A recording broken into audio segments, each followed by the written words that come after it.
इस समय हम हार्दिक राठी जो बास्केटबॉल खिलाड़ी जिनकी कल हादसे में मौत हो गई थी, अभी जो है रोहतक के लोकसभा सांसद दीपेंद्र हुड्डा और जो अम्बाला से सांसद हैं वरुण चौधरी, वो यहाँ पर पहुंचे हुए हैं और परिवार को जो है ढांढस या सांत्वना दे रहे हैं और तमाम जो कल घटना हुई थी उसको लेकर परिवार से बात कर रहे हैं। तो उन्होंने जिस तरह से दीपेंद्र हुड्डा के सामने यही मांग रखी है कि जो बास्केटबॉल का पोल था और जिस तरह से वो गिरा है उसको लेकर ठीक करवा जाए। फिलहाल परिवार के जो लोग हैं काफ़ी गमगीन माहौल है और कह सकते हैं कि परिवार का बेटा नहीं गया, पूरा प्रदेश देश का गया, क्योंकि उन्होंने एक नेशनल खिलाड़ी खो दिया है।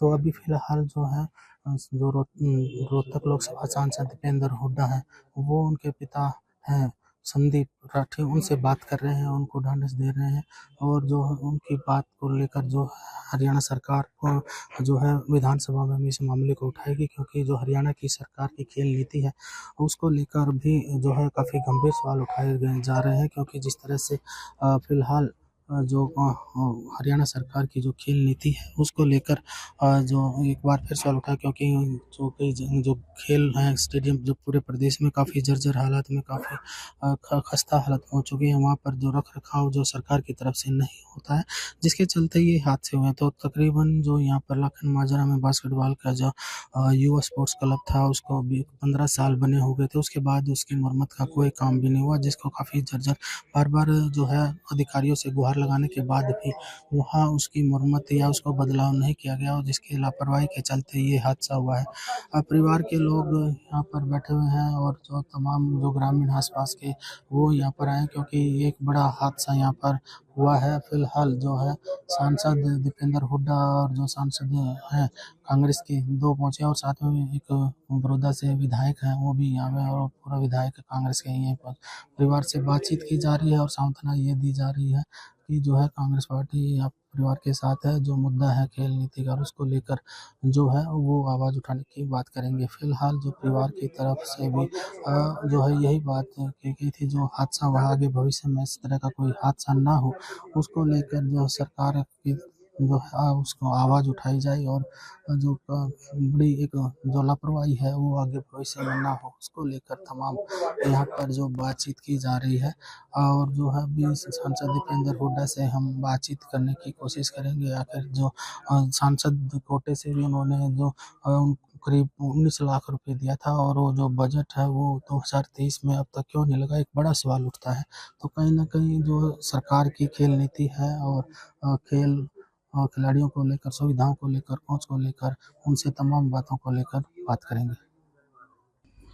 अभी दीपेंद्र हुड्डा जो सांत्वना दे रहे थे, अब उन परिवार से जो है पूरे की पूरी उनको एक तरह से आश्वस्त किया कि जो उनकी आवाज़ है वो उठाने का वो प्रयास करेंगे। फिलहाल जो है उनका पूरा परिवार यहाँ पर मौजूद है और इस बात को लेकर जो बात रखी गई है कि जो इस तरह के हादसे ना हो, अभी दीपेंद्र हुड्डा से जो है बात करने की पूरी हम अभी कोशिश कर रहे हैं कि जो जिस तरह से हादसा हुआ और हरियाणा सरकार की जो खेल नीति और सरकार द्वारा जो बड़ी लापरवाही हुई है उसको लेकर वो क्या कहना चाहते हैं। लेकिन अभी फ़िलहाल जो परिवार की तरफ से जो यही बात रखी गई है कि उनका जो बेटा गया है उसको आगे किसी तरह का और बड़ा हादसा ना हो, इस बात को लेकर जो है दीपेंद्र हुड्डा के सामने बात रखी गई है।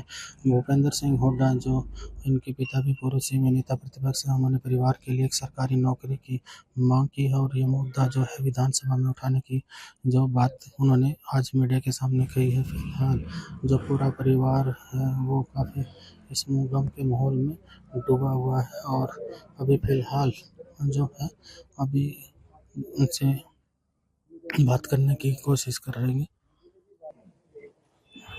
दीपेंद्र हुड्डा जो परिवार को सांत्वना देने के बाद अब जो है यहाँ से निकल रहे हैं और उनसे हम भी फिलहाल बात करने की कोशिश करेंगे। जो दीपेंद्र हुड्डा बिल्कुल दीपेंद्र जी, जिस तरह से हादसा हुआ है, एक रोहतक में हुआ है, एक बहादुरगढ़ में भी इसी तरह का हादसा हुआ है, पोल गिरा है बास्केटबॉल के खिलाड़ियों कि ये इससे ज़्यादा दुखद घटना और इससे ज़्यादा दर्दनाक घटना पूरे देश में नहीं हो सकती। एक हमारा ऐसा भाई, ऐसा बेटा जो दुनिया में भारत का नाम रोशन करना चाहता था, भारत की टीम में सिलेक्शन, और आज सरकार की लापरवाही की वजह से, सरकार के भेदभाव की वजह से, सरकार की बेरुखी की वजह से आज उसको अपनी जान गंवानी पड़ी है, हमारे भाई हार्दिक को।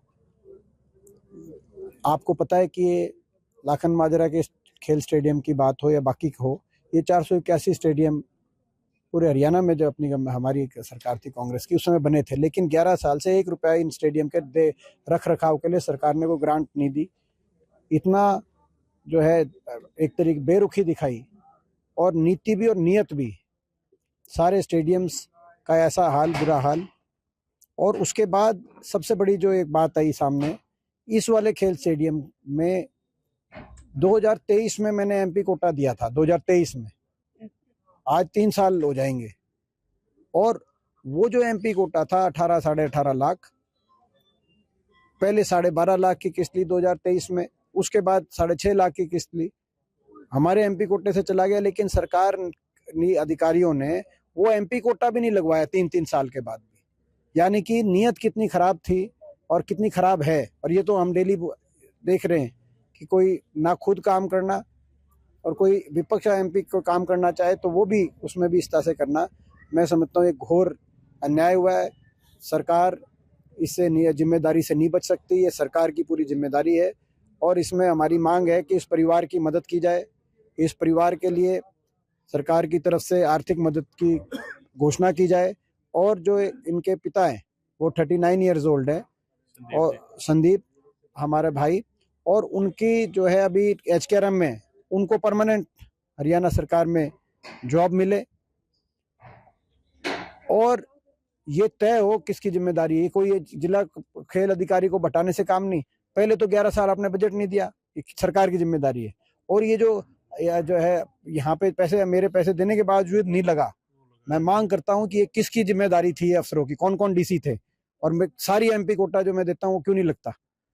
तो ये किसकी, ये सरकार इतनी अन्याय, तो ये सरकार पता कर, ये इसमें हम जब तक ये ना हो कि कौन दोषी हैं, इसमें ये सारी बात पता हो, उसके उनके खिलाफ कार्रवाई हो, और इसकी परिवार की मदद की जाए, और सरकार आत्ममंथन करे कि इस खेल मंत्री ने जांच के आदेश दिए और डीएसओ थे वो सस्पेंड कर दिए। तो ये एकदम से ऐसे कोई, हम इस कार्रवाई से बिल्कुल संतुष्ट नहीं है। ये केवल अपने को बचाने के लिए कार्रवाई करी जा रही है। सरकार अपने को बचाने के लिए खेल जो डीएसओ को सस्पेंड कर रही है। लेकिन सच्चाई ये है कि भाई सरकार ने 11 साल तक जितने खेल स्टेडियम थे उनको ग्रांट क्यों नहीं दी उनके रख रखाव की। आप खुद देखते हैं, चाहे वो गांव के अंदर हो, चाहे शहर के अंदर हो, आप शहर वाले स्टेडियम को जाके देखो, तो आज सरकार ने कोई ग्रांट नहीं दी 11 साल तक। दूसरा कोई दे रहा है अपना, उसको भी लगाने के लिए अधिकारी नियत नहीं दिखा रहे। तो केवल खेल अधिकारी से काम नहीं चलेगा, इसमें सारी बात हो तय तक दायर जाए। आखिरी सवाल, खेल नीति को लेकर सवाल उठते हैं कि खेल नीति हमारी बढ़िया है, कांग्रेस से समय से बेहतर। आप इससे ज्यादा दुख की बात नहीं हो सकती। यहाँ लाखन माजरा में नर्सरी चल रही थी बास्केटबॉल की, आज ये नंबर 1 पे गांव पहुंचा है हमारा। उस नर्सरी को तोड़ने का भी काम इस सरकार में होगा। खेल नीति हमारी गवर्नमेंट के टाइम सारे स्टेडियम बने थे, ग्रामीण लेवल पे खेलों की प्रतियोगिता होती थी, पदक लाओ पद पाओ की नीति थी, जिसमें अपॉइंटमेंट्स होती थी हरियाणा सरकार में। आज केवल यह है पिछले 11 साल से इवेंट मैनेजमेंट हो रहा है। एक बड़ी लापरवाही हुई है, बहुत बड़ा लापरवाही है, और इसमें सरकार अपनी जिम्मेदारी से नहीं बच सकती। ये थे दीपेंद्र हुड्डा जी, जिनका कहना था कि सरकार द्वारा जो लापरवाही की गई, जिन अधिकारियों ने करी उन पर कार्रवाई होनी चाहिए। आज तक के लिए रोहतक से मैं सुरेंद्र से। जैसे कि मैं सो रहा हूँ तो पिताजी को जगाना है मुझे, तो वो डायरेक्ट उठाने के बजाय, और हिंसा की परंपरा मेरे यहाँ नहीं थी सौभाग्य से, तो वो क्या करते थे कि उस कमरे में आ जाएंगे या बाहर से गुजरेंगे और चौपाई बोलेंगे, प्रात काल उठ गए रघुनाथा मात पिता गुरु नावई माता। कभी कभी मैं गुस्से में उठ करके अरे पापा, चरण स्पर्श किया और सो गया। मैंने कहा अब मत उठाना।